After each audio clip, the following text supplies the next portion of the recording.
This webinar is designed to introduce you to some best practices when utilizing the GMetrix platform. Before we get started, I do want to make sure that you are aware of the available resources to assist you with GMetrix. We do have our Facebook and LinkedIn page. Here we will house information about upcoming webinars, conferences that we may attend, releases, as well as teacher tips. You do want to make sure that you follow these pages so that you can get that information. We also have an extensive knowledge base at support.gmetrix.net. Our knowledge base now includes information for teachers to get started right at the top. We have made adjustments so that now when you go to the knowledge base, you'll be able to see information for getting started with teachers. Under getting started with teachers, you have classrooms where if you choose the Building Your GMetrix Classroom, you will be able to see a webinar that goes through an explanation of the GMetrix Classroom and how to build them, as well as an explanation of classrooms. But what you're also able to see now is articles with videos for all of the new features. These articles are in order of how you would use them to set up your new classroom. We'll look at how to create a new classroom first. How to create a new classroom comes with a tutorial as well as the article with step-by-step directions. We have set this up with our articles to help you build your new classrooms. We also have our student management, which comes with a long webinar, explanation of student management, and additional information on student management and how to utilize some of the student management features. Again, it will have the shorter videos along with the step-by-step directions and the article to assist you. We have adjusted our knowledge base with you in mind, and we truly hope that these features help you. In addition to having these features, you are also still able to create a support ticket and check your support ticket status. When creating a support ticket, you will just put in your information and a description of what it is that you are having trouble with. You're also able to attach a file, and then you will be able to submit your support ticket and you will receive a response via email. And you're able to check the status of your support ticket as well.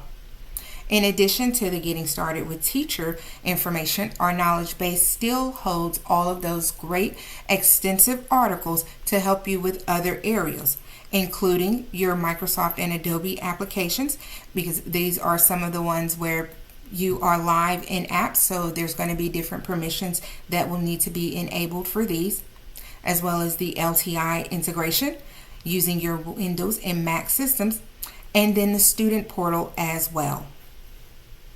Lastly, we have our YouTube page that houses our past and future webinars and an FAQ section that can also provide help with many of your questions. I'm going to start with GMetrix's secret but not so secret program, the Study Guide. I'm sure you've heard me speak about the Study Guide over and over again. The Study Guide is an amazing tool and it needs to be talked about consistently. I won't spend too much time on it today though. The Study Guide is accessed in the student dashboard at GMetrix.net. I've always found it best to allow students to create their own GMetrix account rather than me creating them for them. We do have several options for student accounts to be created. The best that I've found is to actually allow the students to create the accounts themselves. You can take the time as a class to walk the students through the steps of creating their account, and there are several options that you have. You can do single sign-on with Clever, Google, or Microsoft, or you can come over and you can have the students sign up to create their account. When they are signing up, they will create a username and a password. What I did, I had all of my students, I gave my students their password that I wanted them to use. They will need to put in information. Keep in mind that only the information with the star is required. They will also need to create a username and the password. I found it best to have the students utilize the username of their student email address, or some of the schools prefer that they use their student ID number. For passwords, I create a standard password for the classroom. For example, my first class, everybody's password was Go Patriots 1, capital G, lowercase o, Patriots, and then the number 1. This way, if students forgot their password, Go Patriots 1. That is the password that we created when we created our GMetrix account. We also have a single sign-on option available within your LMS. Mark for Review is a feature available while students are taking practice tests. It allows the students to mark any questions that they don't understand or that they have questions about for review, and they can later pull those questions up and review them. Let's have a look at where Mark for Review is located and how to access those questions after completing the practice exam. When students are in the questions for a practice exam in training or testing mode, Mark for Review is located in the top right-hand corner of the question. All they have to do is click the button and it will be marked for review. To view the questions that a student has marked for review, they should choose Study Guides from the left-hand navigation menu. Then choose the program for the study guide that they would like to review, and it will open the study guide for that program. From the study guide main page, students will choose View All Questions. And at the top, at the filter, they can choose Flagged for Review, choose Yes. This will show all the questions that the students have flagged for review. They are able to click on the question, and they are able to see the question, the answers, as well as the explanation for each of the questions they have filed for review. They are also able to create a custom test with these questions in training or testing mode by choosing the Start Test, and they can choose training mode or testing mode for their test. Classrooms is one of the newer GMetrix features, and it provides a variety of useful information in one place. Within Classroom, you are able to name your classroom, and you are able to add the content that you would like for your students to see. One of the greatest features about Classrooms, and where it greatly differs from access codes, is that you are able to add practice tests as well as courses with one code. This means that you only have to distribute one code versus two to your students for them to be able to see the content that you have added and become a part of your classroom. Another great feature about Classrooms is that when you add your course content to the classroom, the instructor resources are right here in the classroom as well. From your classroom, you are able to download your teacher workbook and any support files for whatever course that you have added to your classroom. And when your students redeem their classroom code, they're going to be automatically added to your classroom, and you will be able to monitor them from here, as well as view more information in regards to what they are doing in class. But one of my favorite features when it comes to Classroom is the reports. For my classroom reports, I have everything right here in my classroom. It's basically at my fingertips. I'm able to use my date picker and customize the length of time that I want my data to be over. I can choose testing or training mode. I always like to choose testing mode because testing mode is going to give us the most accurate account of where our students are at. I use my latest on my score filter because I want to see my students' growth over time. For my category, I can choose my program, and then I'm able to choose my product. I'm going to go ahead and look at Word 2019. And again, right here at your fingertips, you will have all of your students, and you will have their progress for the course, as well as the scores for the practice test that they have taken. Now, this is within the last month. My students are on winter break right now, so there's no data here, but they have taken practice exams in testing mode for Word, so I do have data down here in my skill tree.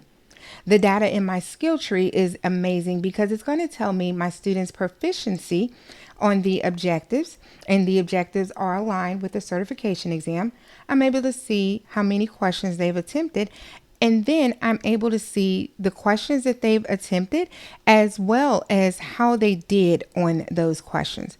So I can see here that my student had 100% proficiency on this question, and it was about print settings and can they be modified? Where to modify print settings in Word 2019. It depends on your program exactly what you will see here. There are some that will show you more information on the question. For instance, here this question is about clearing formatting. So I'm able to see more of the question in regards to clearing formatting. When I see the red X, I know that this is a question that my students have not done so well on. So this is where I need to focus it with my students. Now I can take the question ID number and I can utilize it to create custom tests to assist my students with their remediation and with furthering their learning on this particular subject. Doing mock testing with your students is a great way to help prepare them for certification exam day. Mock testing will allow the students to become comfortable with the certification exam interface because the GMetrix exam interface does mimic the actual certification exam interface. You will have the same amount of questions, same question stems, and you will have the counter. All you'll have to do as a teacher is whatever additional policies and procedures that the school has in place for certification exam testing, implement those within your classroom.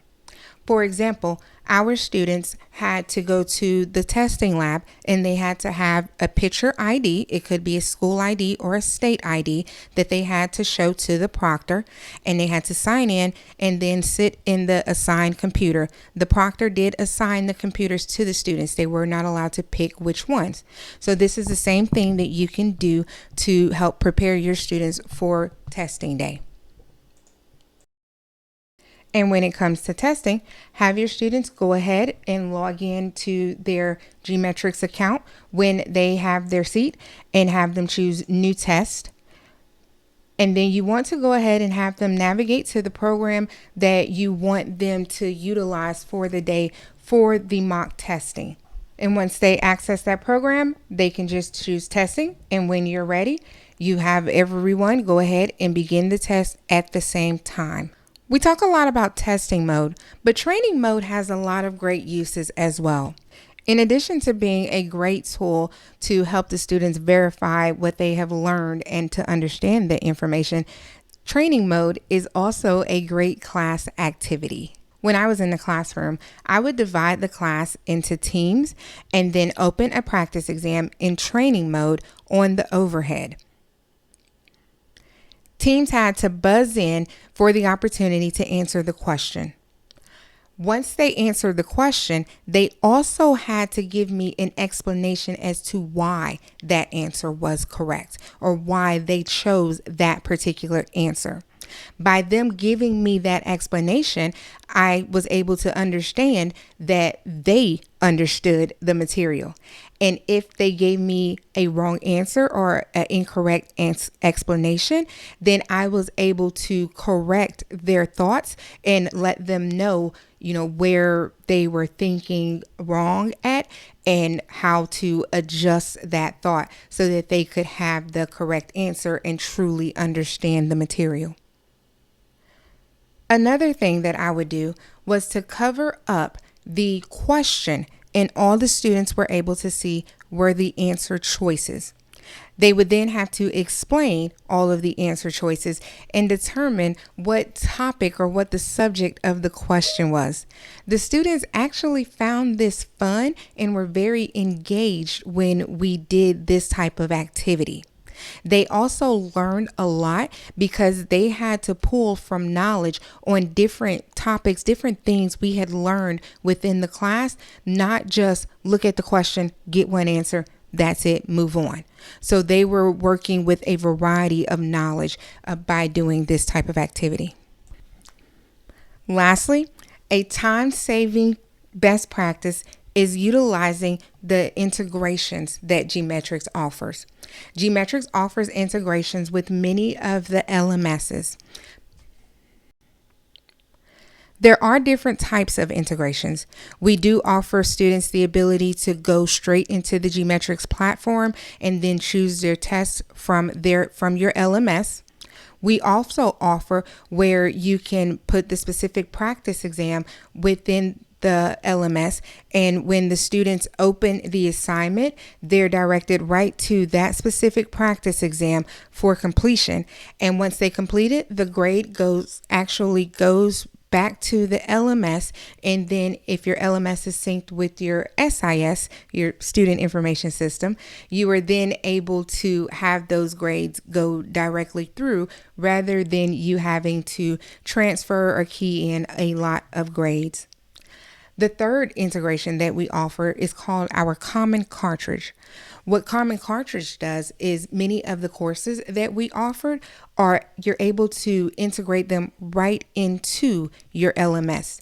And by integrating them into your LMS, you're able to create different modules with the courses. You're able to have the practice exams or custom tests right there in that specific module. And you can also move the activities around a bit if that's what you desire. These are just a few of the best practices available for GMetrix. I wanted to provide you with some things that you could easily and quickly implement into your class to assist you with time saving and prepare your students for the exams, for their certification exams, and also ensure their learnings. Now, I did go over the best practices and didn't really go into a lot of details in regards to them, but they're on our YouTube page as well as within our GMetrix knowledge base. There are extended videos as well as some tutorials on these best practices. So I do encourage you to go ahead and utilize those resources to get more information on the best practices that I have brought to you here today. Thank you for joining us. I want to invite you to stay connected with us through the GMetrix Facebook and LinkedIn pages. Also, like and subscribe to the GMetrix official YouTube page to receive instant alerts of new content postings, review previous webinars, and our FAQ channel where we will be posting videos addressing the most frequently asked questions. If you have a FAQ that you would like us to do a video for, please make sure to include that on their survey.